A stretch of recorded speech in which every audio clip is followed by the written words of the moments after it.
नमस्कार भाई, सभी को एक बार फिर से आपका हार्दिक स्वागत है आपके अपने YouTube चैनल जीके बाय मोहित पर।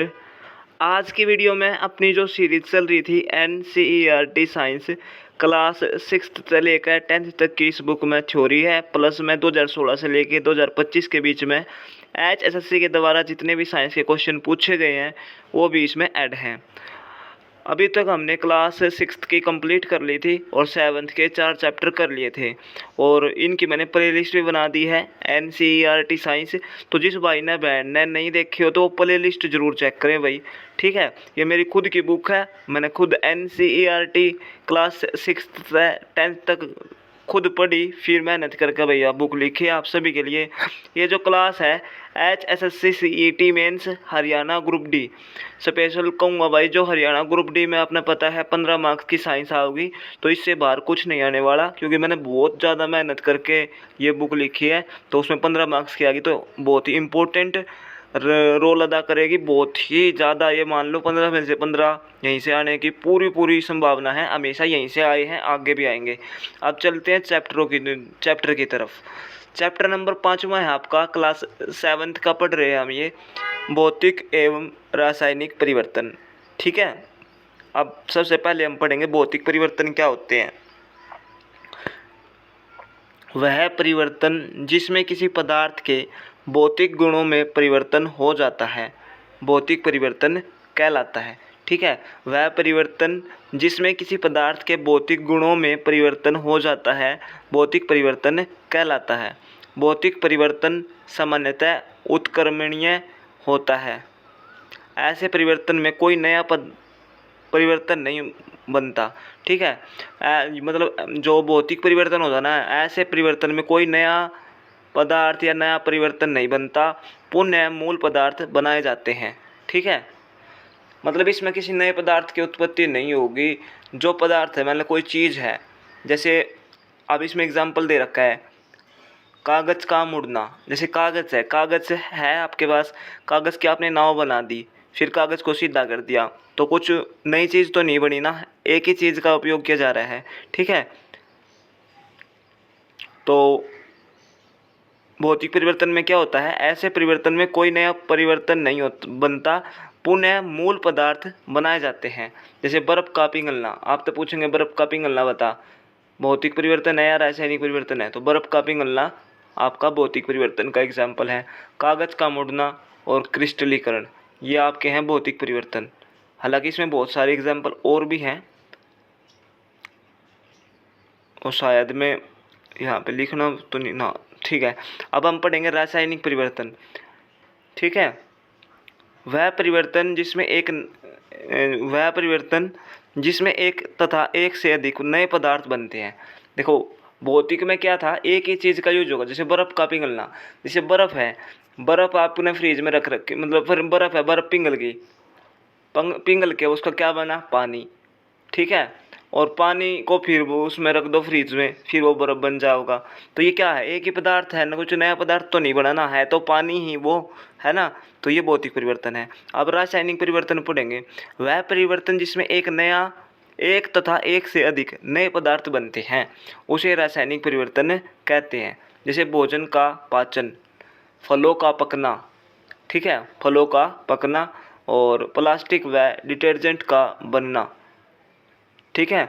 ये भी क्या है, आपके रासायनिक परिवर्तन है। भोजन का पकना है, फलों का पकना है, भोजन का पाचन, फलों का पकना, प्लास्टिक व डिटर्जेंट का बनना, ठीक है। ये क्या है, आपके रासायनिक परिवर्तन के एग्जाम्पल हो जाएंगे। अब है सुरक्षात्मक आवरण, ओजोन परत। यह हमें सूर्य के प्रकाश में उपस्थित हानिकारक पराबैंगनी विकिरणों से बचाती है। जो ओजोन परत है, ये क्या, इसका क्या काम है, यह हमें सूर्य के प्रकाश में उपस्थित हानिकारक पराबैंगनी विकिरणों से बचाती है। ओजोन पराबैंगनी विकिरणों को अवशोषित कर लेती है और ऑक्सीजन में परिवर्तित हो जाती है। कुछ पदार्थ को क्रिस्टलीकरण के द्वारा उनके विलयनों से शुद्ध अवस्था में प्राप्त किया जा सकता है। तो ये भाई मेन जो ये टॉपिक था आपका भौतिक परिवर्तन किसने कब है, रासायनिक किसने कब है। ठीक है, हमने क्लास 6 में पढ़ा था भौतिक परिवर्तन और रासायनिक परिवर्तन, आप 7th में भी पढ़ लिया। हालांकि इसमें एग्जाम्पल थोड़े कम हैं भाई, कम लिख दिया यार, कोई बात नहीं, लेकिन आपने समझ में आना चाहिए। ठीक है, तो ये थी भी आपका अपना छोटा सा टॉपिक था भौतिक एवं रासायनिक परिवर्तन।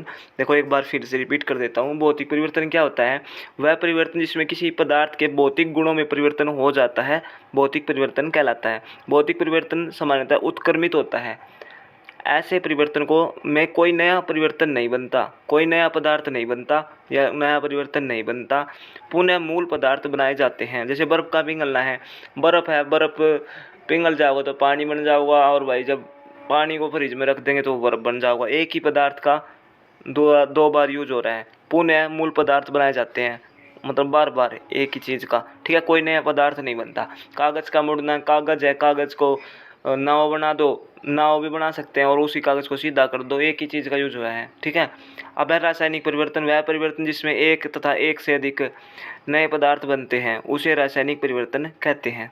भोजन का पाचन, फलों का पकना, प्लास्टिक व डिटर्जेंट का बनना, ये क्या आपका रासायनिक परिवर्तन है। जैसे मोमबत्ती का जलना क्या है, रासायनिक परिवर्तन, और मोमबत्ती का पिघलना क्या है, भौतिक परिवर्तन। ठीक है, मोमबत्ती का जलना रासायनिक क्यों है, जैसे मोमबत्ती है, मोमबत्ती का जलना क्या है, रासायनिक, और मोमबत्ती का पिघलना, मोमबत्ती पिघलेगी फिर मोम का दोबारा यूज करके हम वही मोमबत्ती बना सकते हैं।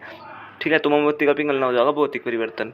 ठीक है, तो भैया तो अपना छोटा सा टॉपिक वीडियो आपने किसी लगी कमेंट करके ज़रूर बताया करो, और जिस भी भाई ने बहन ने या किताब चाहिए, मेरी बुक चाहिए है, व्हाट्सएप पर मैसेज कर दिया करो भाई, आपके पास बुक की PDF भेज दी जाओगी। ठीक है, तो जय हिंद जय भारत, अपना ख्याल रखो, पढ़ते रहो। बहुत अच्छी बुक है भाई, बहुत मेहनत करके लिखी है, और जो है ना, जब ग्रुप डी का भी एग्ज़ाम होगा जब देख लेना भाई कितना आएगा, इसमें से 15 में से 15 इसी में से आएंगे, 1-2 क्वेश्चन हो सकता है भाई, ना के बराबर चांस है जो बाहर से आ जाए, नहीं तो हमेशा इसी में से आए हैं। आप पिछला ग्रुप डी का एग्ज़ाम वो पेपर उठा के देख लो, हमेशा इसी में से पूछे गए हैं। ठीक है, इसलिए तो मैंने ये बुक लिखी है भाई, क्योंकि मेरे पास कंटेंट था, ये मैंने अपने रजिस्टर में लिख रखी थी ये सारी चीज़ें, फिर मैंने ये लिखवा दिए किसी से को दे के, मगर साहब मेरी साफ लिखाई नहीं थी, तो मेरी दूसरी एक फ्रेंड है उसने लिख दिए थे। ठीक है, तो जय हिंद भाई, वीडियो किसी लगी कमेंट में ज़रूर बताना।